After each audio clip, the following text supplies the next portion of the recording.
cho em biết cảm giác của yêu thương. Cơm ba tuy nhiều hướng nhưng tâm chỉ có một nơi. Cũng như quanh em có nhiều lựa chọn nhưng nó chỉ hướng về anh thôi.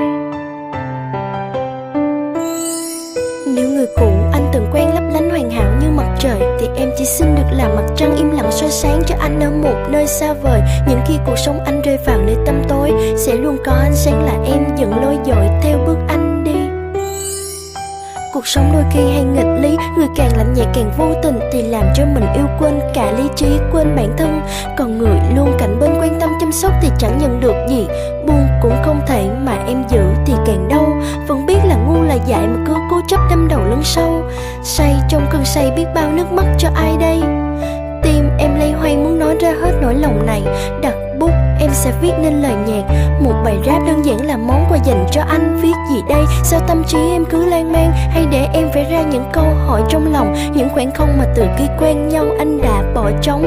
Em chỉ muốn anh biết và hiểu một điều, để tìm một người thực sự yêu thương mình và chấp nhận tất cả không dễ đâu anh. Có bao giờ anh yêu một người mà bên ngoài giả vờ như không?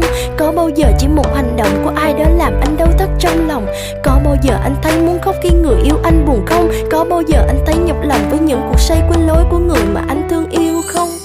Có bao giờ anh bỏ mặc tất cả chỉ hướng đôi mắt về ai đó? Có bao giờ anh cảm thấy lo lắng bồn chồn, không biết người mình yêu ra sao như thế nào? Có bao giờ anh không quan tâm nắng gió hay mưa, chỉ cần biết người ấy cần là sẽ chạy đến? Có bao giờ anh ngồi chờ ai đó hàng giờ liền vì người anh yêu có công việc? Có bao giờ anh chịu lắng nghe hết những nỗi lòng của người con gái yêu anh không? Có bao giờ anh thấy ích kỷ khi muốn quá nhiều thứ cho riêng mình? Anh muốn những cuộc vui với bạn bè hay đi cùng những sở thích mới mẻ, nhưng vẫn muốn có một nơi sau những cơn say chán chê cuộc vui cho anh tìm về. Và quan trọng nhất, có bao giờ anh nghĩ đến em, quan tâm em như cách em đã từng không?